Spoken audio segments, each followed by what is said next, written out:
নমস্কার। সকল গল্পপ্রেমী ও সাহিত্যপ্রেমী শ্রোতা বন্ধুদের আমার অনেক স্বাগত। আমার আজকের নিবেদন নিমাই ভট্টাচার্যের লেখা একটি ছোট গল্প, বর্ধমান লোকাল।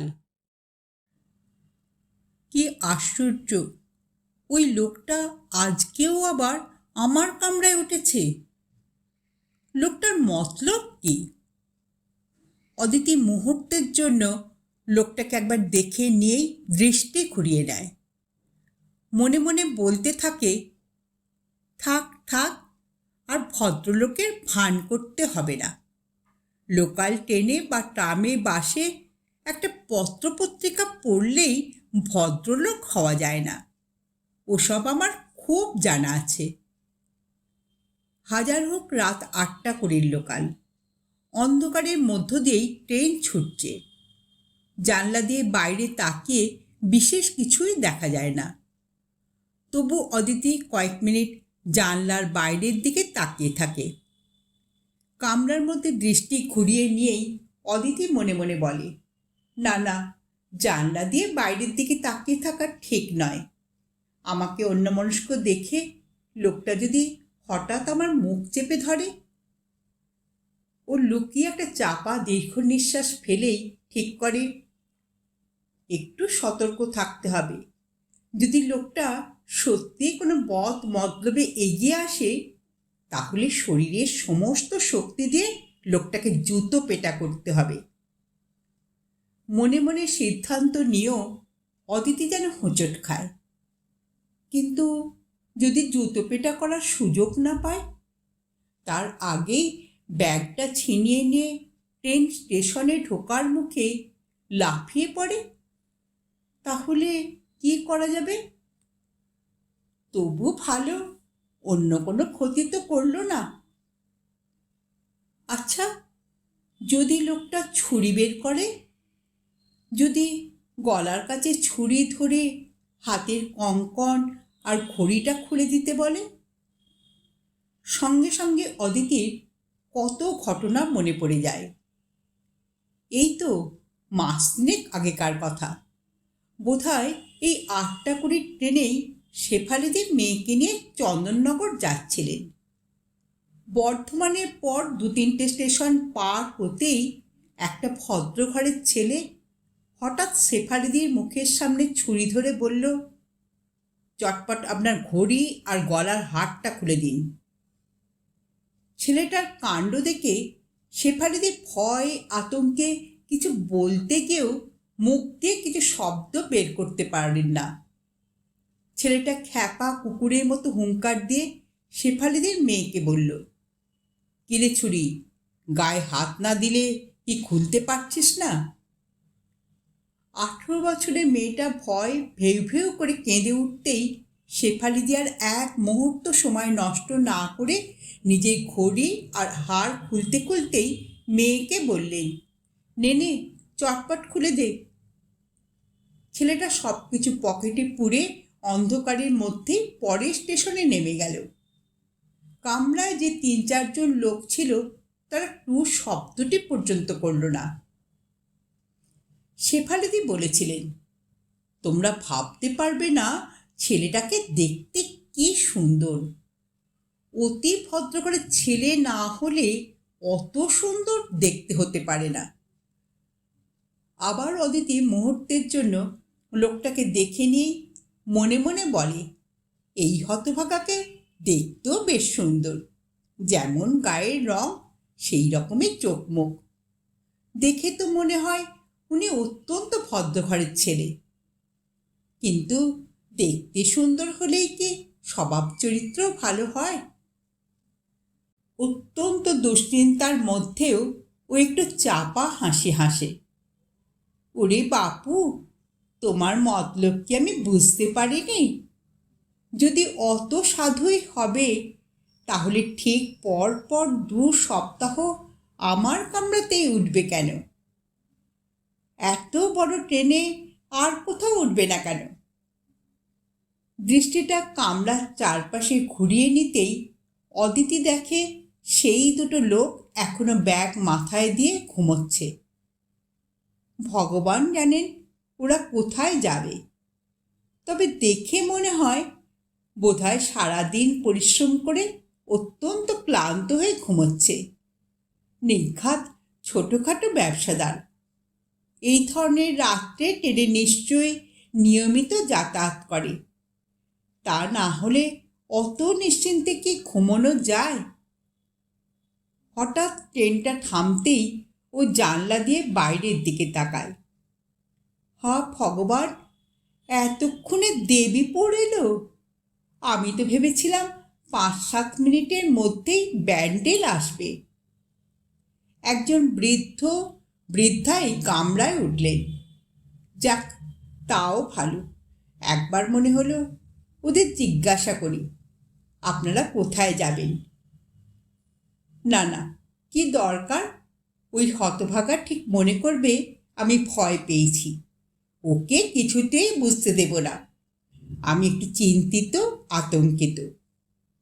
কি আশ্চর্য, ওই বুড়ো বুড়ি পরের স্টেশন বইচিতেই নেমে গেল। আহা, কি দরকার ছিল এই 5-7 মিনিটের জন্য এই কামরায় ওঠার? রাগে, দুঃখে, দুশ্চিন্তায় অদিতি যেন নিজের উপরেই রাগ করে। খেয়ালই করে না কখন কোথায় ট্রেন থামছে। হঠাৎ অল্প বয়সী এক দম্পতি কামরায় উঠতেই অদিতির খেয়াল হলো ট্রেন পান্ডুয়া ছাড়ল। এদের পোশাক পরিচ্ছদ, হাবভাব দেখে তো মনে হচ্ছে এরা গ্রামেগঞ্জের লোক নয়, নিশ্চয়ই কলকাতায় থাকে। বোধহয় কোনো আত্মীয় স্বজনের বাড়িতে নেমন্তন্ন খেয়ে ফিরছে।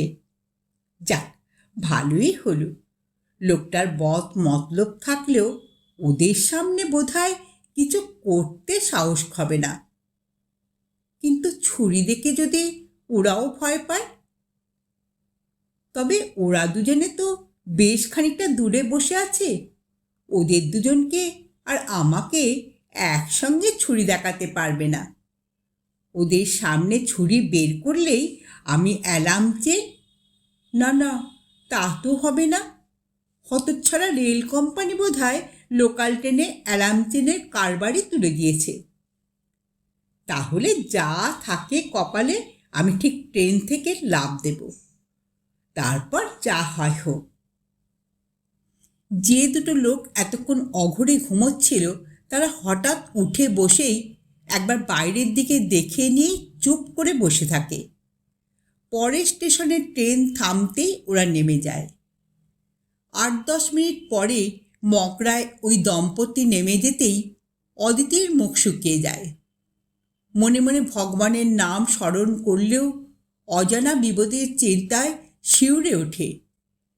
এখন একা পেয়ে যদি লোকটা ওর গায়ে হাত দেয়, যদি ওর সর্বনাশ করে।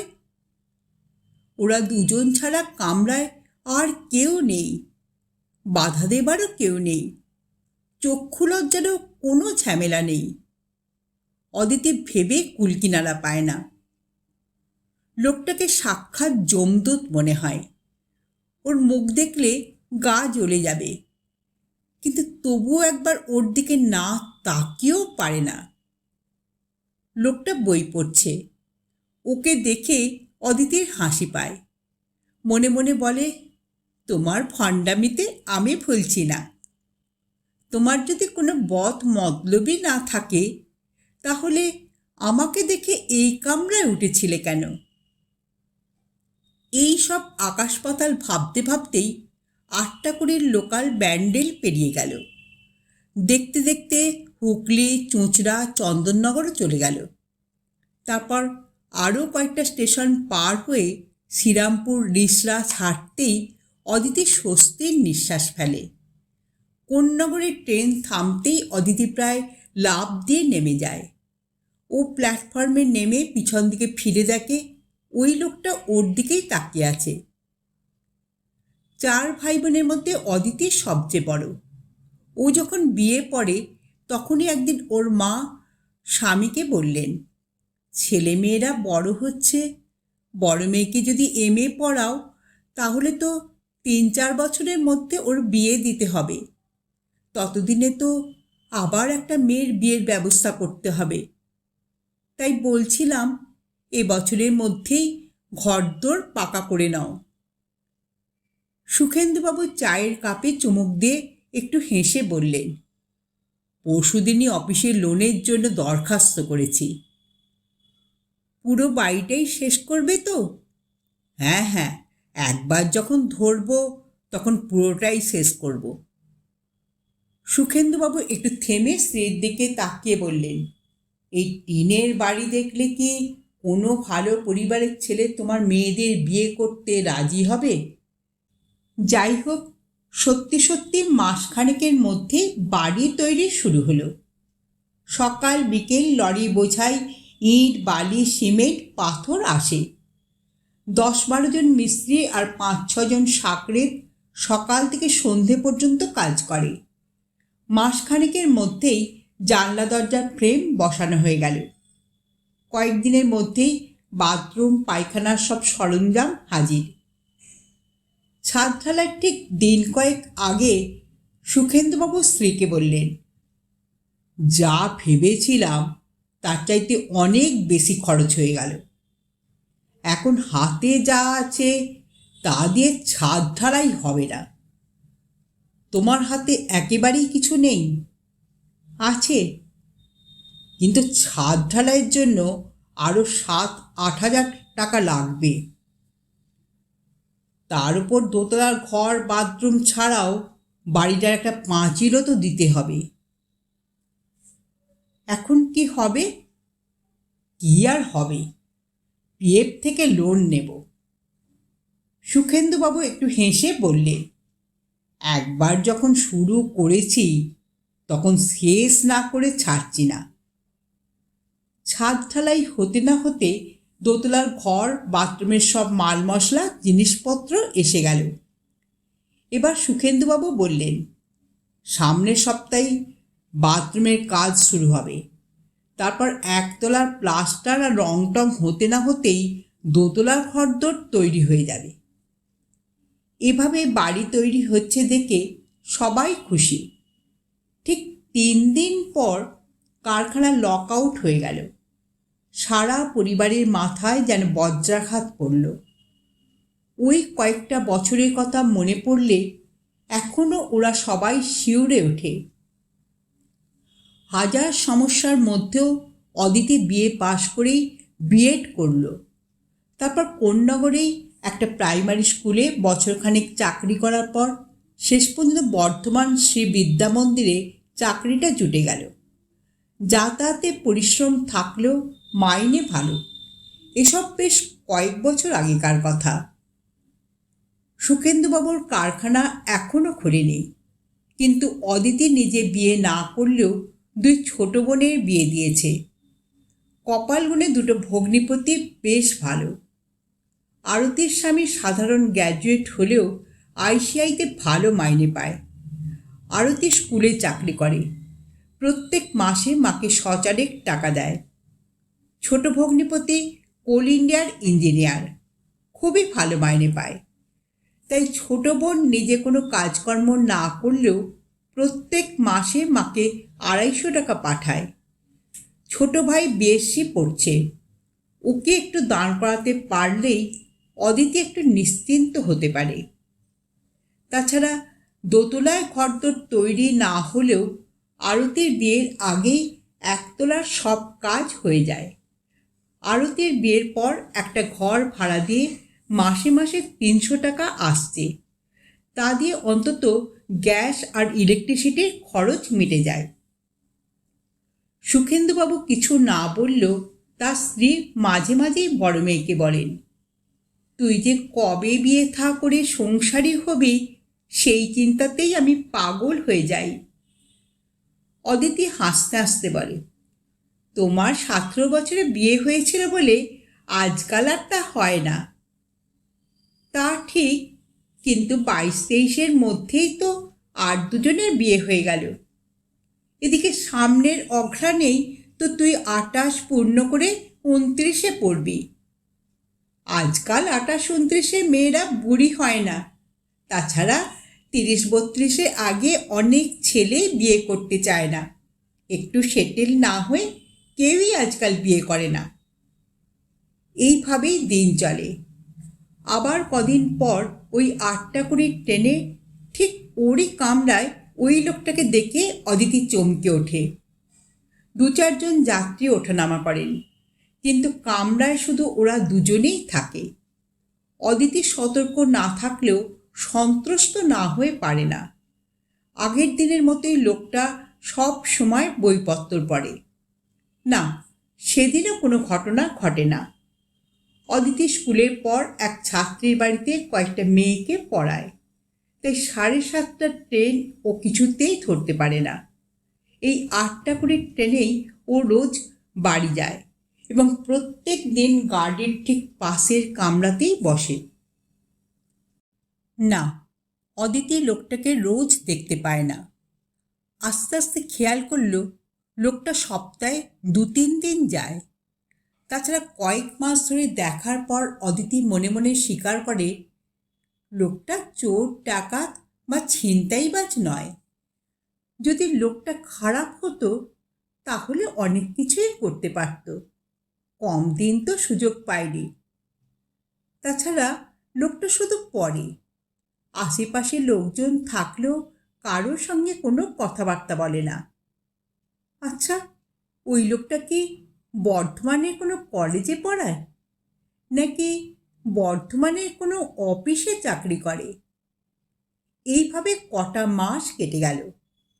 গরমের ছুটিতে স্কুল বন্ধ হবার পর বাড়িতে বসে বসেই অদিতি ওই লোকটার কথা ভাবে। না ভেবে পারে না। কোনো দিন লোকটাকে দেখতেও ইচ্ছে করে। মাঝে মাঝে অদিতি নিজেকেই ধিক্কার দেয়। ছি ছি, একটা নিছক ভদ্রলোককে গুন্ডা বদমাইশ ভেবেছিলাম। মে মাসের একেবারে শেষের দিকে আবার স্কুল খোলে। অদিতি আবার আগের মতো 8টা 20 ট্রেনে ফিরতে শুরু করে। কিন্তু না, ওই লোকটাকে আর ট্রেনের কামরায় দেখতে পায় না। ও মনে মনে অস্বস্তি বোধ করে, বোধহয় একটু অসহায়ও বোধ করে। হাজার হোক রাত্রের ট্রেনে কামরায় একজন ভদ্রলোক থাকলে অনেক নিশ্চিন্তে থাকা যায়। স্কুল খোলার পর 15-20 দিনের মধ্যে লোকটা দেখা না পেয়ে অদিতি যেন মনে মনে ছটপট করে। প্রত্যেক দিন কত প্রত্যাশা নিয়ে ট্রেন ধরতে এসে হতাশ হওয়া যেন সহ্য করতে পারে না। দেখতে দেখতে জুন মাসও শেষ হলো। কদিন বৃষ্টির পর সেদিন আকাশে এক টুকরো মেঘ নেই। রৌদ্রে ঝলমল করছে চারদিক। অত রোদ্দুর দেখে অদিতি আর ছাতা নিয়ে বেরোয় না। স্কুল ছুটির পরও আকাশে বিশেষ মেঘ দেখে না। কিন্তু ছাত্রীদের পড়িয়ে স্টেশনে রওনা হবার সময় দেখল সারা আকাশ কালো মেঘে ভরে গেছে। মনে করে বেশি রাত্রির আগে বৃষ্টি হবে না। প্রতিদিনের অভ্যাস মতো শেষ কামরায় উঠে অদিতি ওই লোকটাকে কোণার দিকে বসে থাকতে দেখেই একটু হাসে। হঠাৎ মনে হয় ওই লোকটার সামনে সিটে বসে জিজ্ঞাসা করে, এতদিন দেখিনি যে। কিন্তু না, ও বেশ খানিকটা দূরেই বসে। আরও 2-4 জন যাত্রী উঠলেন। ট্রেন ছাড়ল, কিন্তু 2-1টা স্টেশন পার হতেই শুরু হলো তুমুল বৃষ্টি। সব জানলাগুলো ভালো ছিল না, তাই যাত্রীরা বাধ্য হয়ে কামরার একদিকে মাঝামাঝি এসে বসেন। ট্রেন এগিয়ে চলে, যাত্রীরা ওঠানামা করেন, কিন্তু বৃষ্টির বেগ আরও বাড়ে। ছাতা না আনার জন্য অদিতি মনে মনে অনুশোচনা করে। দেখতে দেখতে ট্রেন শ্রীরামপুর এসে গেল। অদিতি শাড়ির আঁচল কোমরে গুঁজে নেয়, হাতের ব্যাগটা বগলের তলায় চেপে ধরে। এই ছাতাটা নিন। মুহূর্তের জন্য অদিতি বাইরের দিকে তাকিয়েছিল। দৃষ্টিটা ঘুরিয়ে আনতেই ওই লোকটাকে সামনে দেখে অবাক হয়ে যায়। ওই লোকটা আবার বলে, এই ছাতাটা রাখুন, তা না হলে একেবারে ভিজে যাবে। কোনো মতে নিজেকে সামলে নিয়ে অদিতি বলে, না না, ছাতার দরকার নেই, আমি দৌড়ে রিকশায় উঠে যাব। ওই লোকটা একটু হেসে বলে, ট্রেন থেকে নামার সঙ্গে সঙ্গেই একেবারে ভিজে যাবে। আমি ছাতা নিলে আপনি কি নেবেন? আমি পুরুষ মানুষ, আমি ভিজলে ক্ষতি নেই, কিন্তু কাপড় চোপড় ভিজে গেলে মেয়েদের অনেক অসুবিধা। তাছাড়া রাস্তাঘাটের লোকজন এমন বিশ্রীভাবে চেয়ে থাকে যে অদিতি ওর হাত থেকে ছাতাটা নিতে নিতেই রিকশা পার হয়ে যায়। ও উঠে দাঁড়িয়ে দরজার দিকে এগোতে এগোতে জিজ্ঞাসা করে, ছাতাটা কবে ফেরত দেব? ওই লোকটা একটু হেসে জবাব দেয়, ছাতাটা ফেরত না দিলেও ক্ষতি নেই, তবে পরশুদিনই আবার দেখা হবে। সেদিন সারা রাত অদিতি বোধহয় শুধু স্বপ্নই দেখে। মাঝখানের দিনটাকে অসহ্য মনে হয়। পরের দিন অদিতি অন্য দিনের তুলনায় একটু আগেই স্টেশনে এসে শেষ কামরায় এক কোণায় বসে। ট্রেন ছাড়ার মিনিট খানেক আগে ওকে উঠতে দেখেই অদিতি বলে, এদিকে আসুন। পাশে না, ঠিক সামনে উনি বসতেই অদিতি ছাতাটা ফেরত দিয়ে বলে, সেদিন আপনি ছাতা না দিলে সত্যি বিপদে পড়তাম, স্টেশনে একটা রিকশাও ছিল না। সেই শুরু। তারপর এই রাত 8:20 লোকালে সপ্তাহে 3 দিন একসঙ্গে যেতে যেতেই আলাপ পরিচয় ঘনিষ্ঠতা। সামনের রবিবার কি তুমি ব্যস্ত? অদিতি প্রশ্ন করে। কেন, কোনো দরকার আছে? বাবা মা প্রায় রোজই বলেন তোমাকে নিয়ে যেতে। অদিতি একটু থেমে বলে, রবিবার বিশেষ কোনো কাজ না থাকলে সকালের দিকে চলে এসো, সারা দিন একসঙ্গে কাটানো যাবে। হ্যাঁ, আসবো। রবিবার কোন্নগরের নবগ্রামে অদিতিদের বাড়ি পৌঁছতে পৌঁছতে প্রায় 12টা হয়ে গেল। ওকে দেখেই অদিতি জিজ্ঞেস করে, এত দেরি হলো? সকালে বাবা বললেন পিসিমাকে নিয়ে একবার ডাক্তারের কাছে যেতে হবে। কেন, পিসিমার আবার কি হলো? হাই প্রেশারের রোগী। কিন্তু পিসিমার মতো হাসি খুশি মানুষের তো হাই প্রেশার থাকা উচিত না। অদিতি একবার নিঃশ্বাস নিয়েই বলে, যাই হোক, তাই বলে এত দেরি?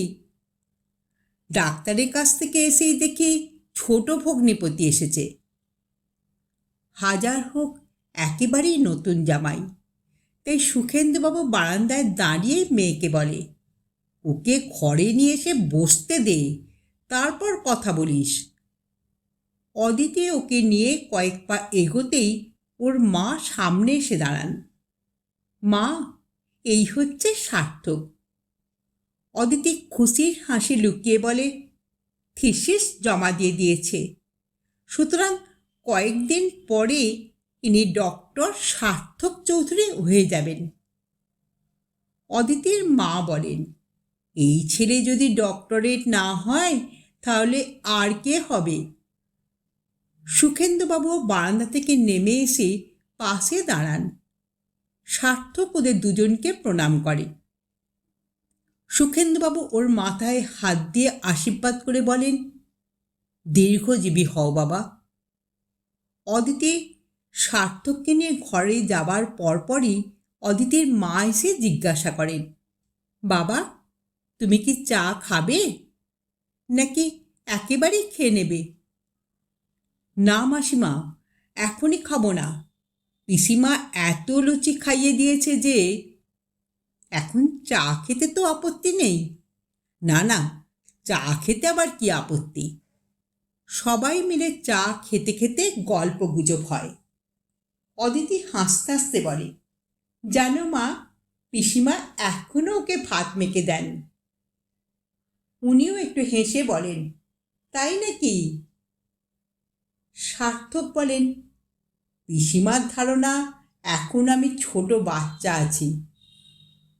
ও একটু থেমে একটু হেসে বলে, তাছাড়া আমারও এমন অভ্যেস হয়ে গেছে যে উনি মেখে না দিলে আমিও ঠিক খেয়ে তৃপ্তি পাই না।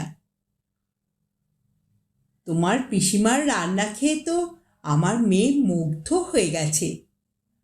হ্যাঁ, পিসিমা সত্যি খুব ভালো রান্না করেন। তাছাড়া কত রকমের যে খাবার দাবার বানাতে জানেন তার ঠিক ঠিকানা নেই। সার্থক একটু থেমে বলে। বাবা মাঝে মাঝেই হাসতে হাসতে পিসিমাকে বলেন, ছোটদি, তোমার আচার তৈরির জন্য সারা জীবন যা ব্যয় হলো তা দিয়ে স্বচ্ছন্দে শর্টলেখা একটা দোতলা বাড়ি তৈরি করতে পারতাম। ওর কথা শুনে সবাই হাসেন। সুখেন্দ্রবাবু জিজ্ঞাসা করলেন, তুমি কলকাতায় এত টিউটোরিয়াল হোম থাকতে বর্ধমানে পড়াও কেন? আমাদের মনীন্দ্র কলেজের মর্নিং সেকশনের একজন অধ্যাপক রিটায়ার করার পর বর্ধমানে টিউটোরিয়াল হোম খুলেছেন। উনি অনুরোধ করেছিলেন বলেই। কিন্তু সকালে কলেজে পড়িয়ে বিকেলে আবার বর্ধমানে গিয়ে পড়াতে তো যথেষ্ট পরিশ্রম হয়। না, তেমন কিছু হয় না। 10টার মধ্যেই কলেজের ক্লাস শেষ হয়ে যায়, আর বর্ধমানে যাই 2:45টার ট্রেনে। রিসার্চ করার সময় তো তোমাকে অনেক খাটতে হতো। হ্যাঁ, তখন একটু বেশি সময় পরিশ্রম করতে হলেও বর্ধমানে যাই তো সপ্তাহে 3 দিন। খেতে বসেও নানা কথা হয়। সুখেন্দুবাবু বললেন, আমরা স্বামী স্ত্রী একদিন তোমার বাবার সঙ্গে দেখা করতে যাব ভাবছি। হ্যাঁ, আসুন। বাবার পিসিমা তো কতদিনই অদিতিকে বলেছেন আপনাদের নিয়ে যেতে। সুখেন্দুবাবুর স্ত্রী বললেন, না না, এবার আমরা সত্যিই যাব। ওদের সঙ্গে কথাবার্তা বলে একটা শুভ দিন ঠিক করা দরকার। সন্ধ্যের দিকে বিদায় নেবার আগে সার্থক অদিতিকে জিজ্ঞাসা করে, শেষ পর্যন্ত একটা গুন্ডা বদমাইশের সঙ্গেই তোমার বিয়ে হবে? এর চাইতে আর বেটার কোয়ালিফাইড গুন্ডা যখন পাওয়া গেল না, তখন একেই বিয়ে করতে হবে। আমার কপালই এমন। আপনারা এতক্ষণ নিমাই ভট্টাচার্যের লেখা বর্ধমান লোকাল গল্পটি শুনছিলেন। গল্পটি এখানেই সমাপ্ত হলো। যদি শ্রোতা বন্ধুদের আমার গল্প পাঠ ভালো লেগে থাকে তাহলে অবশ্যই একটা লাইক দেবেন এবং পাশের মানুষের সঙ্গে গল্পটি শেয়ার করবেন। আর যারা প্রথমবার আমার চ্যানেলে গল্পটি শুনছেন তারা কাইন্ডলি একটু সাবস্ক্রাইব করে দেবেন। আপনারা সকলে খুব ভালো থাকবেন। নমস্কার।